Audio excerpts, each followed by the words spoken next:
Olá pessoal, tudo bem? Cleverson por aqui de novo. Eu já quero começar já fazendo um convite para vocês, para dar uma olhada no nosso novo site, né? Isso foi por isso que a gente até demorou um pouquinho para retornar com os vídeos, porque deu um bug lá, a gente aproveitou e já deu toda uma remodelada, né? Então, já está aqui o convite para vocês entrarem no nosso site, www.moroex.com, né? Depois vai aparecer escrito aqui embaixo. Nós também estamos colocando os nossos vídeos agora no canal específico da Moroex, lá dentro do YouTube, então estou tirando do meu canal pessoal e colocando lá no canal da Moroex. Entre lá, se inscreva, né? vai o link junto por aqui, se inscreva no nosso canal e ative aquele sininho para você receber as notificações do YouTube quando chegar alguma novidade, algum vídeo novo que a gente está compartilhando sobre o tema que a gente sempre vai tratar lá dentro, que é o Lean Farming, ou fazendo enxuta, grande enxuta, como queiram, certo? Bom, qual é o tema que a gente vai bater um papo com vocês rapidinho aqui hoje? Nós vamos falar sobre processo. Toda atividade tem um processo. E onde tem um processo, não importa se o tipo de coisa que a gente está falando aqui, né? Na agropecuária não é diferente, tem processo também. E quando tem processo, gente, tem seis coisas que são as 6 variáveis, né, que interferem no processo. Eu vou estruturar essas 6 coisas aqui de uma forma que talvez muitos de vocês já conheçam, né? Já até por colégio, por faculdade, alguma coisa assim, mas se não conhecer, eu vou apresentar para vocês aqui uma coisa diferente da forma de olhar os processos de vocês. Eu estou falando do diagrama de Ishikawa, né? Ou a famosa espinha de peixe, ou diagrama de causa e efeito. Então, o efeito, que é o processo, o resultante dele, vem de 6 coisas que a gente chama também de 6 M's, né?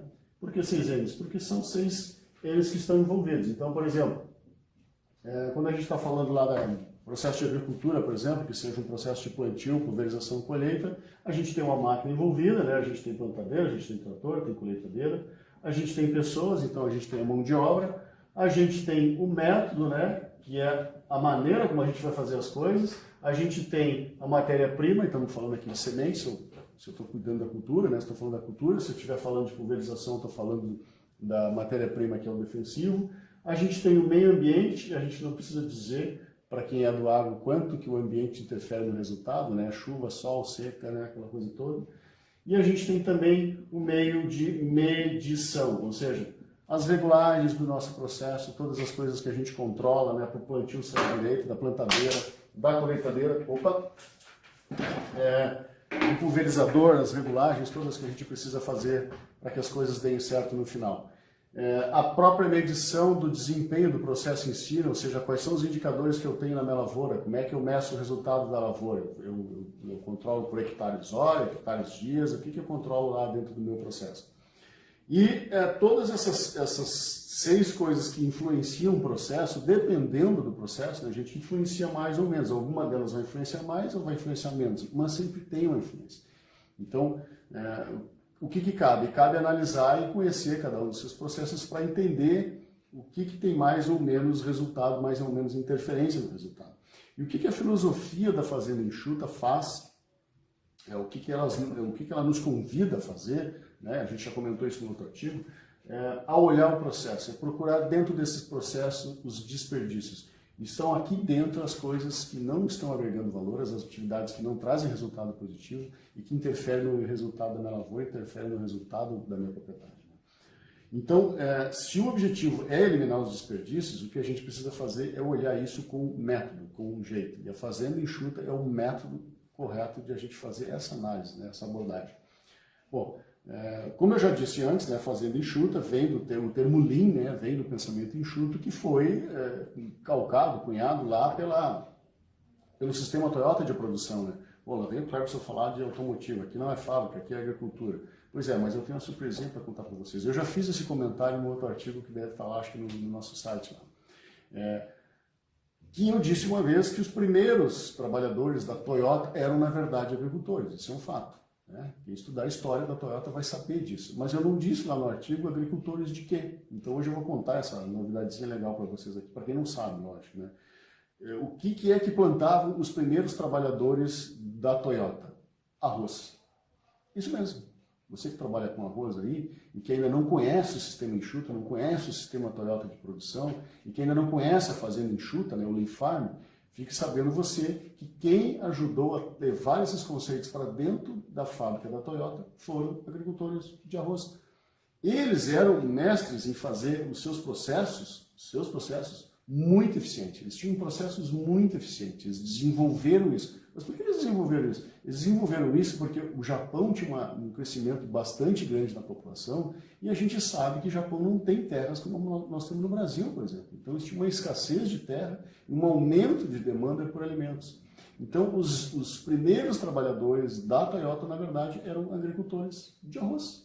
Ou seja, a indústria automotiva absorveu primeiro aquilo que quem deveria ter absorvido no mundo inteiro deveria ser o agronegócio. Interessante, não? Muito bem. E como é que a gente faz, né? A gente sai olhando para dentro da nossa atividade lá, tentando eliminar desperdício? Não, existe uma técnicazinha, né, entre outras coisas, que a gente chama de ECRS, né, que é uma sigla de 4 letras, que na verdade é eliminar, combinar, reduzir ou simplificar. O quê? Atividades dentro do meu processo. Aliás, você sabe onde é que mais se acha desperdício dentro dessas 6 coisas? Aqui, ó. Método. A gente tem desperdício de mão de obra, tem desperdício de máquina, é verdade, existem desperdício de matéria-prima, com perda na colheita, inclusive, né, de grãos, tanto que isso é medido, né, se você não mede, deveria medir. A gente tem problemas por causa do meio ambiente, né, tem desperdício por causa do meio ambiente. Mas sabe você que quando a gente entra numa fazenda, a gente entra numa granja, uma das coisas que a gente mais acha desperdício é justamente no método, ou seja, as atividades, as rotinas, as operações. Né? Bom, e onde é que a gente vai olhar isso, né? Nós estamos falando aqui de plantio, né, com os processos. Se eu estiver pegando, por exemplo, agricultura, eu estou falando de plantio, pulverização, colheita, né? Esses são os processos que a gente olha. Ah, mas tem o manejo de solo, Cleverson. Também, ok, a gente pode colocar ali dentro do plantio, ou pode separar e fazer um outro processo. Bom, mas na minha propriedade eu também tenho armazenamento, é um outro processo, e pode ter certeza, essas 6 coisas que estão lá. Algumas influenciando mais, outras influenciando menos, mas elas estão lá. E os desperdícios também estão lá. Então, o que a gente vai procurar fazer? Vai procurar eliminar aquilo que não agrega valor, vai combinar uma tarefa com a outra, de repente eu estou sendo repetitivo, eu estou gastando uma mão de obra a mais, um equipamento a mais, então se eu combinar aquela tarefa eu estou reduzindo, né? Estou reduzindo o custo, eu vou reduzir, demora um determinado tempo, então eu vou fazer num tempo menor, mais enxuto, e vou simplificar. Tem uma tarefa muito complicada, envolve muita gente, muito equipamento da máquina, simplifica o processo. Muito bem. Esses três aspectos que a gente pode melhorar dentro do processo, né? Essas coisas que estão escondidas lá dentro do processo de plantio, pulverização e colheita, por exemplo, é a gente olhar a gestão das rotinas, a gente olhar a gestão das operações, a gente olhar a gestão dos recursos, ou seja, cada uma dessas coisas, e por isso que eu falo que tem muito no método, né? A rotina, o que é? Como é que começa a atividade, como é que termina, como é que eu distribuo a tarefa para as pessoas, como é que eu faço a tarefa, né? Se eu não distribuo, como é que eu faço, as minhas operações, as minhas atividades na lavoura, né? Como é que eu estou conduzindo isso, como é que eu estou, como é que o meu equipamento está regulado, como é que ele não está, e quando eu termino o turno, se eu tenho limpeza, se eu não tenho limpeza, como é que é feita essa limpeza? Todo mundo faz igual, alguém faz diferente, e as regulagens da plantadeira, todo mundo segue um padrão. Que padrão? Como é que é esse padrão? Está escrito em algum lugar? Não está escrito? É na experiência, é no boca a boca? Como é que passa a informação, né, de uma atividade para outra, de uma pessoa para outra dentro da sua propriedade? Vou citar um exemplo aqui. Eu estava acompanhando numa fazenda, né, num outro projeto que a gente estava tocando aí, e aí eu fui acompanhar o processo de pulverização, embarquei no pulverizador junto com o operador, porque nós estávamos fazendo o quê? Nós estávamos medindo o quê? O tempo. Nós estávamos medindo o tempo. E o tempo é um fator chave na agricultura, a gente sabe disso. A gente tem uma janela, tem um planejamento agrícola, tem uma janela de plantio, tem uma janela de colheita, então a gente tem que cuidar muito do tempo, não é? Então a gente foi fazer uma série de medições, e nessas medições eu fui medir um tiro no talhão. E aí o operador andou, botou 30 km por hora no seu pulverizador, quando tinha, era uma lavoura com terraço, quando tinha terraço ele dava uma diminuída, ótimo, beleza, perfeito. Mas ele andava no pulverizador dele a 30 km por hora. Quando a gente desceu do pulverizador e começou a reunir depois com o agrônomo e toda a coordenação, a gente falou, olha, esse aqui anda 30 km por hora, vocês não me disseram que a velocidade era 25? Não, mas a velocidade é 25, o padrão é 25, mas por que ele está andando a 30? Será que está errado o que ele está fazendo? Será que está certo? Bom, primeiro, se o padrão está estipulado, ele está errado. Todo mundo tem que andar 25. Mas o resultado da atividade dele está boa, está ruim, dá para melhorar? Será que ele não está fazendo de um jeito diferente, que poderia ser melhor para todo mundo? Então, isso, gente, é ter um processo padronizado. Casualmente, essa era um uma empresa, um grupo que tem muita estrutura, então os processos estão escritos, os procedimentos estão escritos. E todo mundo sabe que é 25.